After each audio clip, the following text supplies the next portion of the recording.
জিন্দাবাদ জিন্দাবাদ ভারতীয় সামগ্রী সংঘ জিন্দাবাদ ভারতীয় সামগ্রী সংঘ জিন্দাবাদ ভারতীয় সামগ্রী সংঘ জিন্দাবাদ জিন্দাবাদ জিন্দাবাদ ভরত মণ্ডল গো ব্যাক ভরত মণ্ডল গো ব্যাক গোলাঘাটত এটা কাৰ্যালয়ত উত্তপ্ত পৰিস্থিতি পদবীলৈ দুটা ফৈদৰ মাজত কাৰ্যালয়ৰ ভিতৰত ঘটাহতি বহিষ্কৃত চাহ শ্ৰমিক নেতা ভৰত মণ্ডলক গতিয়াই বাহিৰ কৰিলে কাৰ্যালয়ৰ পৰা চাহ শ্ৰমিকে গোলাঘাট কোন কাৰ্যালয়ত সংঘটিত হৈছে এই ঘটনা মুকেশ জালে সংবাদ মাধ্যমৰ আগত কি কয় চাওঁ আহক দেৰগাঁৱৰ পৰা ৰাতুল হাজৰিকাৰ ৰিপৰ্ট ডিজিটেল অসম এইটো হ'ল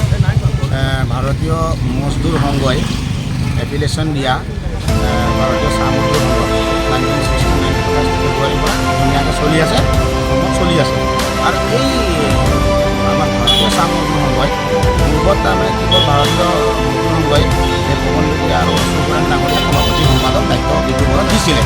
তাৰপিছত কিছু কাৰণবশতঃ তাৰমানে তেওঁলোকে সংবিধান বিৰোধী কামবিলাক কৰিলে তেওঁলোকে নানা ধৰণৰ মানে পলিটিক্স কৰিব ল'লে তেওঁলোকে বিভিন্ন ধৰণৰ মানে যিবিলাক মানে ভাৰতীয় মজদুৰ সংঘৰ সংবিধানত আছে সেইবিলাক কৰিব ল'লে গতিকে তেতিয়া তেওঁলোকক নীতি নিয়ম অনুযায়ী 3টামান নটিচ দি তেওঁলোকক অলৰেডি ডিজল্ভ কৰিলে ডিজল্ভ কৰি ভাৰতীয় মজদুৰ সংঘৰ যি নীতি নিৰ্দেশনা আছে যি নিয়ম নীতিৰ মতে তেওঁলোকক তাৰমানে এতিয়া নতুন সমিতিৰ কাৰণে তেওঁলোকে এটা মিটিং কল কৰি মানে তেওঁ দায়িত্ব দিলে তো বৰ্তমান কেন্দ্ৰীয় সমিতি এতিয়া ৰাণা আছে সভাপতি মুকেশ জাল আছে সম্পাদক কিন্তু এই আমাৰ পাবত গজা যি ভণ্ড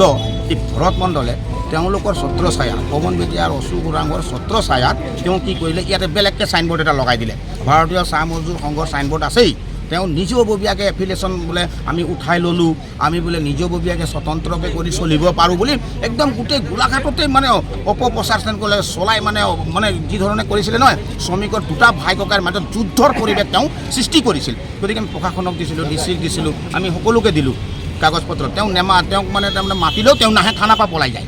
তাৰপিছতে এনেকৈ কি কৰিলোঁ আজি কি হ'ল শ্ৰমিকসকলে কৈছে যে আমি আচলতে এটা কথা কৰিব লাগে যে আমি আমাৰ অফিচলৈ যাব লাগে তো শ্ৰমিকসকলে আহিলে চবেই আৰু তেওঁক ক'লে যে তুমি ওলাই যোৱা ইয়াৰ পৰা তুমি ওলাই যোৱা তুমি ক'ত অফিচ খোলা কিন্তু আমাৰ ভাৰতীয় চাহ মজদুৰ সংঘৰ বদনাম নকৰিবা যিটো নেকি আজি দীৰ্ঘদিনৰ পৰা ইমান ধুনীয়াকৈ ভাৰতীয় মজদুৰ সংঘ 1 নম্বৰ ট্ৰেড ইউনিয়ন হিচাপে ঘোষণা হৈছে আপোনালোকে জানেই ভাৰতীয় মজদুৰ সংঘক ঘোষণা হৈছে ভৰত মণ্ডল যিটো নেকি ভণ্ড নেতা তেওঁ শ্ৰমিক নেতা বুলি কয় ফেচবুকত যিমান লিখিব পাৰে বাপৰে কিমান কৰিছে নাজানো ইমান মানে থাৰ্ড ক্লাছ ৱৰ্ডবিলাক লিখে নহয় মানে আপুনি মই হ'লেতো অলপ অসুবিধাই কৰিব গতিকে ফেচবুক বাদ দি এইটো মানে পাবত গজা সংগঠনৰ পাবত গজানে নিজে বনাইছে তেওঁলোকে যে মই যে কওঁ যে সদায় যে বাৰীৰ ধনিয়া পাত যেতিয়া মন যাব তেতিয়া আপুনি দাইলত দিব পাৰে বা চব্জিত দিব পাৰে তেনেধৰণৰ ভাবিলে গেলামাল দোকান নেকি এইটো মই এনেকৈ বনাই দিওঁ নেকি বুলি তেওঁ ভাবিলে আৰু বনাইছিলে আৰু চবকে কয় ই ডুপ্লিকেট ই অৰিজিনেল আৰে সি যদি ডুপ্লিকেট অৰিজিনেল বাচিব পাৰে তো প্ৰশাসন কিয় আছে কোৰ্ট কিয় আছে লেবাৰ কমিশ্যনাৰ গুৱাহাটীত কিয় বহি আছে তেওঁ যদি ইয়াতে বাচিব পাৰে কোনে ডুপ্লিকেট কোনে অৰিজিনেল তো এই প্ৰশাসন এনেই বহিছে পুলিচ প্ৰশাসনক আমি কাগজ দিছোঁ আমি DC ছাৰক দিছোঁ আমি লেবাৰ কমিশ্যনাৰক দিছোঁ সকলোকে দিছোঁ আমি আইন কেতিয়াও নেগলিজেন্স নকৰোঁ আৰু আইনক সদায় আমি চেলুট মাৰি কাম কৰোঁ আমি আজি আমাৰ প্ৰশাসনে গ্ৰেপ্তাৰ কৰিছে নি তাক লৈ গৈছে এতিয়া পুলিচে কি কৰে তেওঁৰ ওপৰতো আমি 4-5টা এজাহাৰ দিছোঁ আজিয়ে চান্স পাইছে প্ৰশাসনে আৰু তেওঁক লৈ গৈছে কাৰণ শ্ৰমিক ৰাইজে আহি সোমাই গ'ল ইয়াত তুমি ওলাই যোৱা ভাই তুমি তোমাৰ গেলামাল দোকান ক'ত খোলা তুমি খুলি লোৱা আমাৰ ইয়াত খুলিব নালাগে ভাড়াঘৰৰ মালিককো কৈছোঁ যে এই ইয়াত গেলামাল দোকান নহয় এইটো ট্ৰেড ইউনিয়ন হয় সেইকাৰণে ইয়াত ৰং ধেমালি কৰিবলৈ তুমি ইয়াত নবহিবা বুলি চবেই আমাৰ শ্ৰমিকসকলে সন্মান সহকাৰে ওলাইছে তাক মাৰপিট কৰা নাই আৰু তাক একোৱে কৰা নাই খালি তুমি ওলাই যোৱা কৈছে ইমানটোৱে কথা আৰু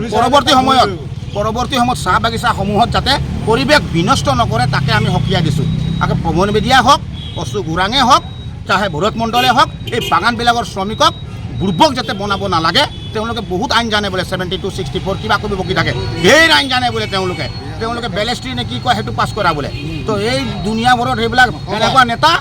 থাকা হ'লে কেতিয়াবাই মাটিৰ পট্টা পালোহেঁতেন কেতিয়াবাই আমি জনজাতিকৰণ পালোহেঁতেন কেতিয়াবাই তেওঁ বিভিন্ন ধৰণৰ আচাৰসমূহ তেওঁলোকে কৰি গৈছে নেতা তেওঁলোকে দীৰ্ঘদিন নেতা কৰিলে আজিলৈকে জনজাতিকৰণ মাটিৰ পট্টা শ্ৰমিকৰ মজুৰিৰ কাৰণে কান্দি আছোঁ কি নেতা কৰিছে এতিয়া জানিব এই যে গেলামাল দোকান খুলিলে এনেধৰণৰ আৰু এটা যাতে খুলিবৰ কাৰণে তেওঁলোকে ব্যৱস্থা কৰিব এতিয়া গতিকে প্ৰশাসনে মানে চাই ল'ব এইটো প্ৰশাসনৰ ওপৰত কথা আছে আৰু আমি এটা কথা অনুৰোধ কৰিছোঁ ভাতৃগত সংঘাত ভাই ককাইৰ সংঘাত যাতে কোনোদিন নিবিচাৰোঁ আমি সেইকাৰণে প্ৰশাসনৰ সহায় লৈছিলোঁ তেওঁ দমৰ সহায় লৈছিলে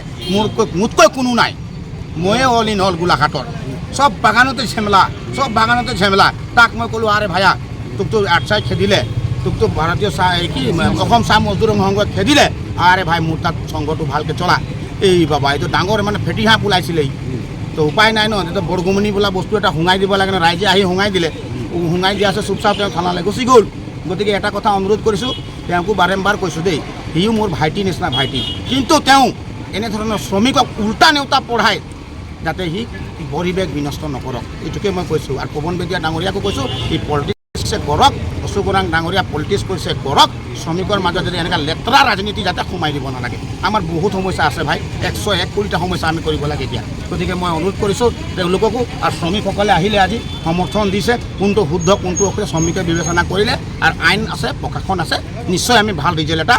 পালোৱেই আজি আমাৰ কেন্দ্ৰীয় সমিতিৰ চবেই আহিছে আপোনালোকক প্ৰেছ মিট দিব ডিচিক লগ কৰিব এছ পিক লগ কৰিব গুৱাহাটীত লগ কৰি